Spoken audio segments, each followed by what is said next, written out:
বাহ, সুন্দর বাড়ি। স্যার, ক্লায়েন্ট পয়সাওয়ালা। সফটলি হ্যান্ডেল করতে হবে, কোনো অবস্থাতে পার্টি হাতছাড়া হতে দেওয়া যাবে না। কারে স্যার? সিদ্দিক সাহেবকে চাচ্ছি। যে বলো digitalmarriage.com এর এমডি সাহেব এসেছেন, আমাদের অ্যাপয়েন্টমেন্ট আছে। স্যারের সাথে এখন দেখা করা যাবে না, বাড়িতে বিরাট ক্যাচাল লাগছে। কি ক্যাচাল? স্যার তার মায়ের সাথে ফাইট দিতেছে, ফাইট শেষ হোক তখন দেখা হবে। এতক্ষণ আমরা কি করব? ওইখানে গিয়ে বসেন, আমি চা দিতেছি। ফাইট কি নিয়ে? ঘরের কথা আপনাদের বলবো কেন? ওইখানে গিয়ে বসেন, আমি চা দিতেছি।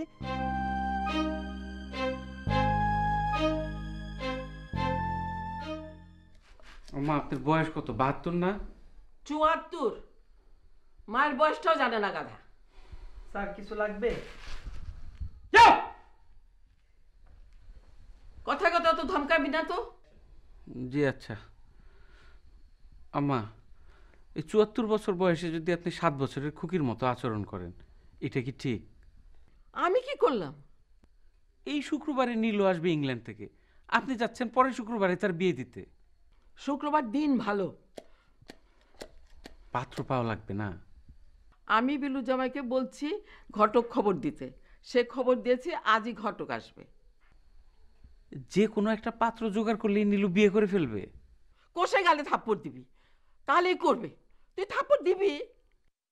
সে নামে একলা বিদেশে থাকে, কত বড় কলঙ্ক তুই বুঝোস না? আচ্ছা দেখি আম্মা কি করা যায়।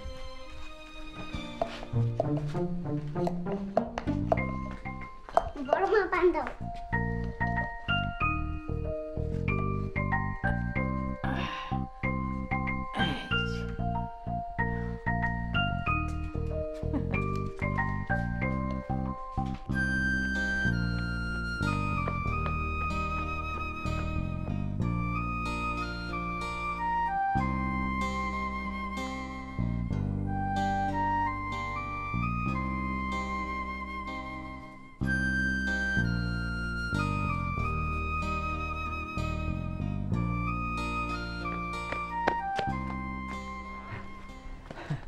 আপা গুড মর্নিং, সুপ্রভাত। সুপ্রভাত। অনেকদিন পর সূর্যোদয় দেখে মনটা ভালো হয়ে গেল। রবীন্দ্রনাথের বিখ্যাত কবিতা মনে পড়ে গেল। আজি এ প্রভাতে রবির কর, কেমনে পশিল প্রাণের পর, কেমনে পশিল গুহার আধারে প্রভাত। তুমি কি কোনো ঘটক খবর দিয়েছো? জি আবা, digitalmarriagemedia.com। কেন, কোনো সমস্যা? না, কোনো সমস্যা না, ডাঙ্কি প্রফেসর। জি আব্বা, আমাকে কিছু বললেন? তোমাকে বলবো কেন, তুমি কি ডাঙ্কি প্রফেসর?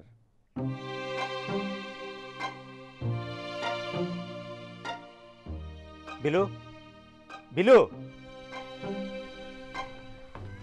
কি হয়েছে? আব্বা আবার আমাকে ডাঙ্কি প্রফেসর বলেছেন। উফ, কি শুনতে কি শুনেছো? আমি কোয়াইট সার্টেন উনি আমাকে ডাঙ্কি প্রফেসর বলেছেন। আসো তো, আসো। আরে আসো না প্লিজ, আসো।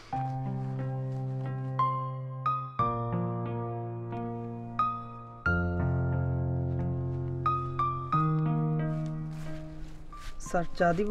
চিনি সারা চা। কাগজ পড়ার সময় আমার সঙ্গে কথা বলা নিষেধ, জানো না? জানি স্যার, মনে থাকে না, সরি।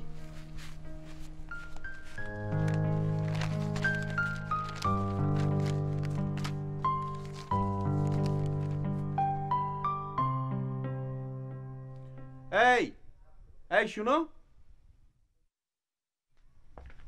জি ক্যাচাল কি মিটেছে? জি মিশছে। তো স্যার এখন পত্রিকা নিয়ে বসছে, পত্রিকা পড়ার সময় ডিস্টার্ব নিষেধ। আমরা যে এসেছি বলেছো? বললাম না স্যার, পত্রিকা নিয়ে বসছে। আপনাদের কথা বলতে গিয়ে কি মাইর খাবো নাকি? স্যারের যে মিজাজ, একটু বসেন, আমি চা দিতেছি।